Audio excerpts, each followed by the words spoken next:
Pain is a strange teacher. It comes without warning. It doesn't ask permission. It doesn't knock before it enters your life. One moment, you're walking through your days with a sense of routine, maybe even comfort, and the next, the world tilts, and everything you thought was stable crumbles.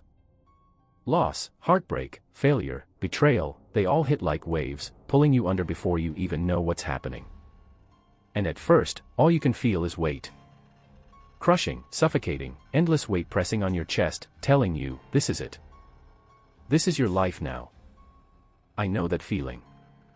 I've been there. I felt nights stretch endlessly, haunted by mistakes I couldn't undo, words I couldn't take back, moments that felt like they would define me forever.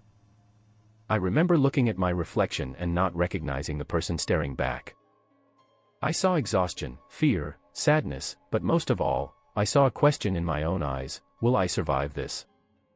Can I ever be whole again? And the answer, I learned, is yes.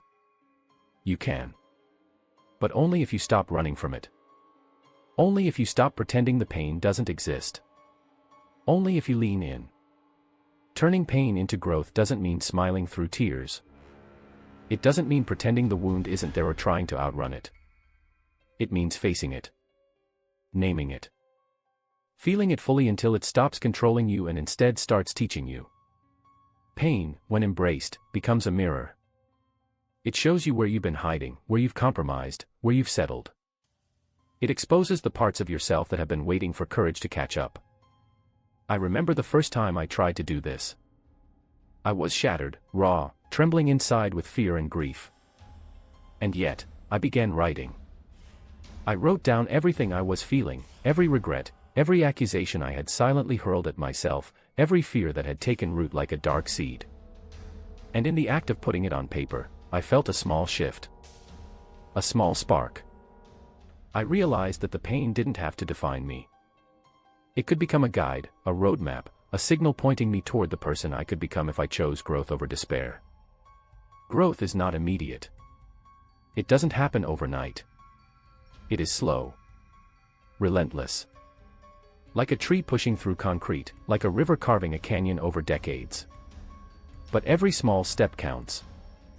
I started noticing patterns, habits I had unconsciously developed to protect myself, walls I had built to keep others at a distance, fears that had become invisible chains. I challenged them, one by one. I asked myself, why do I believe this? Who am I trying to protect?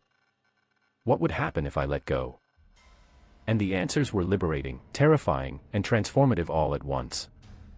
I discovered that turning pain into growth requires honesty, brutal, unflinching honesty. You have to admit the ways you've contributed to your own suffering, without drowning in shame.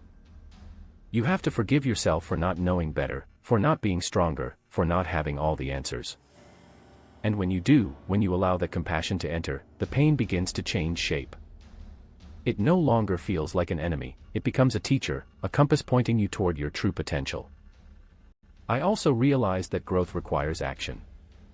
Feeling your pain is one thing, but choosing to move forward, even when your legs feel heavy and your heart feels fragile, is where transformation lives. I started small, a morning walk, a call to someone I had avoided, a decision to face a fear I had long ignored. Then bigger, pursuing a dream I had abandoned, speaking my truth in relationships, setting boundaries that protected my energy. Every act of courage, no matter how tiny, became a brick in the foundation of my new self.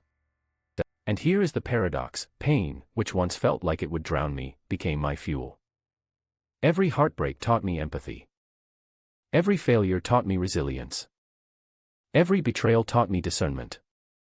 Every tear I cried watered the seeds of my strength, and slowly, almost imperceptibly, I began to bloom.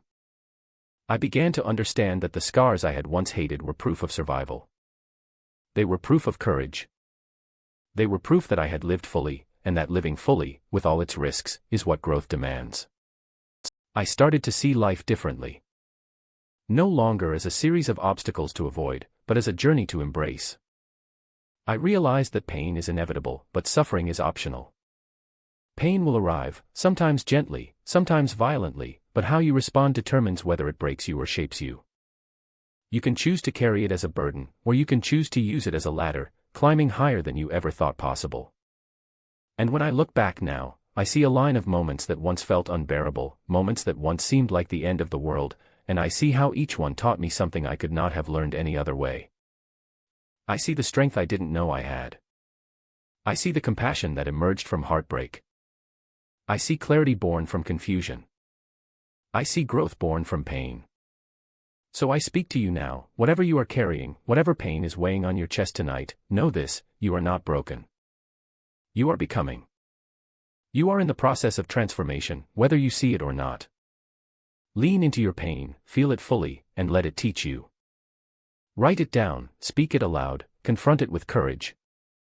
And then, with each brave choice, with each small step forward, turn it into something that strengthens you, shapes you, and propels you toward the life you are meant to live. Because pain is not the end of your story. Pain is the beginning of your growth.